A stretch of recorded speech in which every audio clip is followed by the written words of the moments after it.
Cinema நடிகர் என்ற மாய வழியிலே சிக்கி இருக்கின்ற இந்த சமுதாயத்தை எம்ஜிஆர் பேர் சொல்லிட்டு ஏமாத்திட்டு தெரியுறாங்க. எனக்கு டிஎம்கேக்கு தான் போட்டேன்னு நண்பர் விஜய் சொல்ற அப்படி. ஆனா இப்ப உண்மை நிலவரம் என்னன்னா அவருக்கு அவர் ஒண்டாட்டிக்குமே போட்டி. ஏன்னா அது சற்று முன் கிடைத்த செய்தி.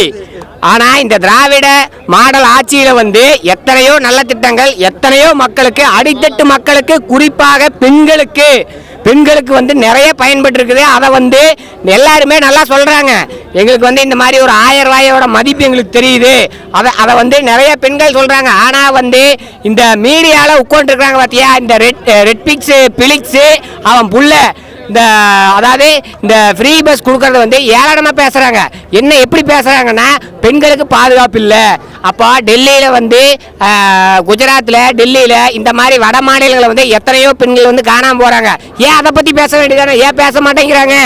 அது ஏன் காரணம்? இப்ப தமிழ்நாட்டோட பாதுகாப்பு பத்தி பேசுறாங்க. இந்தியா டெல்லி குஜராத் எங்க இருக்குது? அவர் ஸ்டேட்லயே இருக்குது இல்ல அவர் கண்ட்ரிலே இருக்குது இல்ல இந்தியாக்குள்ளதான் இருக்குது. நீ இந்தியால பேசுறப்போ எல்லா மாநிலத்தையும் ஒப்பிட்டு பார்க்கையில் தமிழ்நாடு நம்பர் 1. தமிழ்நாடு தான் நம்பர் 1. அதுல தமிழ்நாடு வெல்லும், ஸ்டாலின் தொடரட்டும். தமிழ்நாடு வெல்லட்டும், ஸ்டாலின் தொடரட்டும். நிரந்தர முதல்வர் எங்க ஸ்டாலின் தான், வேற யாரு? செட்டிப்பாளையம் சட்டமன்ற தொகுதி இதனால் வரைக்கும் அதிமுக தான் இருந்திருக்கு. செங்கோட்டையன் தான் எம்எல்ஏவை 9 முறை இருந்திருக்காரு. இந்த தடவை விஜய் கட்சிக்கு செங்கோட்டையை போயிட்டாரு. இந்த தடவை செங்கோட்டையை டெபாசிட் கூட வாங்க மாட்டாருங்க. இந்த தடவை இங்கே திமுகவில் எந்த வேட்பாளர் தளபதி அவர்கள் எந்த வேட்பாளர் நிறுத்துறாரோ உதயசூரியன் சின்னம் தான் கோபிச்செட்டிப்பாளையம் சட்டமன்ற தொகுதியில் வருங்க. அதில் எந்த மாற்றம் கிடையாதுங்க. இன்றைக்கு இந்த புதுசாக வந்திருக்க இந்த சினிமா நடிகர் விஜய் சொந்த வாழ்க்கையிலையும் கூட சோபிக்க முடியாத ஆளு தமிழக மக்களை எங்கேயுமே கவனிக்க போறாரு. இன்னைக்கு சொந்த வாழ்க்கையில அவருடைய சம்சாரத்தையும் கூட ஒரு குடும்பத்தை வச்சு பொழைக்க முடியாது. தமிழ்நாட்டு மக்களை எப்படிங்க காப்பாற்றுவாங்க? ஊடகங்களுக்கு தெரியும். இன்னைக்கு அவர்கள் மனைவி விவாகரத்து சொல்லி செங்கல்பட்டு நீதிமன்றத்தில் வழக்கு போட்டிருக்காங்க. முன்னாடி ஒரு குடும்பத்தையே காப்பாற்ற முடியாது இந்த சினிமா நடிகன் எப்படி தமிழ்நாட்டு மக்களை காப்பாற்ற முடியும்? சினிமா நடிகர் என்ற மாய வழியிலே சிக்கி இருக்கின்ற இந்த சமுதாயத்தை மீட்டெடுக்கின்ற ஒரே ஒரு தலைவர் ஸ்டாலின் தாங்க.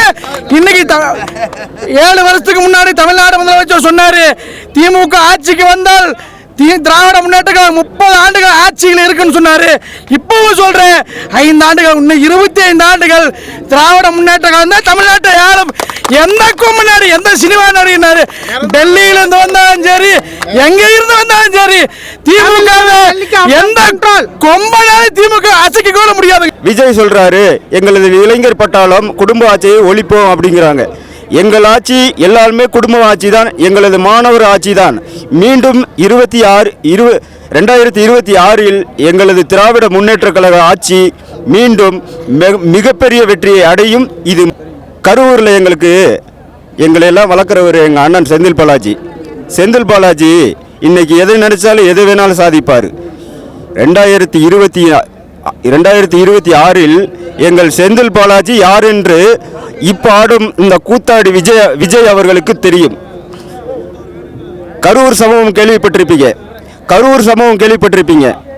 அந்த விஜய் அவங்களுக்கு உணவு இல்லாம தண்ணி இல்லாம எது இல்லாம 41 பேர்த்த பழி வாங்கினாங்க.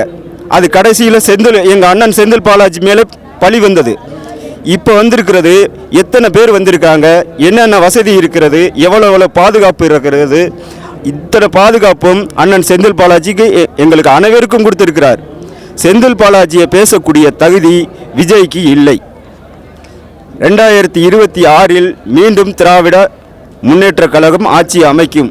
இந்த திராவிட கழகத்தை தந்தை பெரியாரும் அறிஞர் அண்ணாவும் கலைஞர் கருணாநிதியும் அவர்கள் கட்டி காப்பாற்ற அந்த இயக்கத்தை எந்த கொம்பனாலும் அசைக்கவும் முடியாது, ஆட்டவும் முடியாது.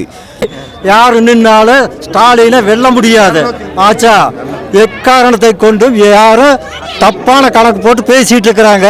ஒரு நாளைக்கு அவங்கள தலை குனிஞ்சு நிக்க போறாங்க, நாங்க தலை நிமிந்து நிக்க போறோம்.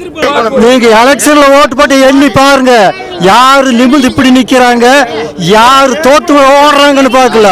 என்ன அவங்களாம் ஒரு நாள், அதாவது திமுகங்கிறது தாய்மரம்.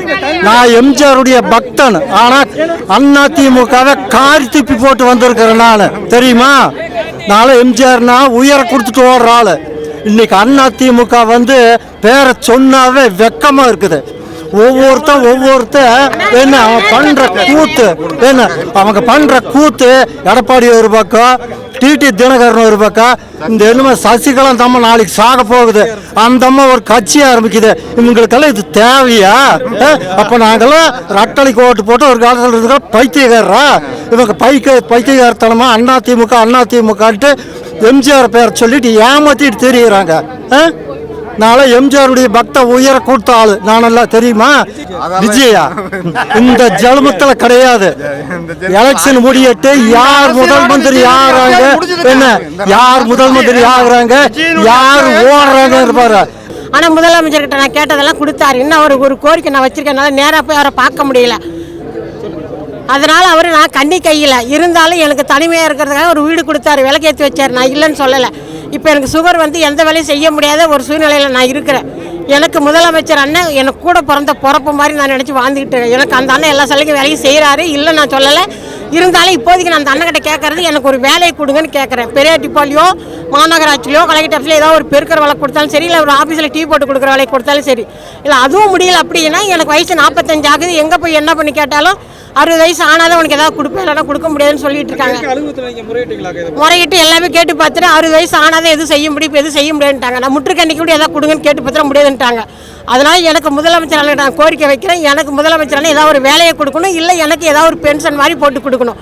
நான் திருப்பூர் மாவட்டத்தில் 31வது வார்டில் தினேஷ்குமார், மேயர் தினேஷ்குமாரோடைய வார்டில் நான் வாழ்ந்துகிட்டு இருக்கேன். எனக்கு முதலமைச்சர் அண்ணன் உதவி செய்யணும்.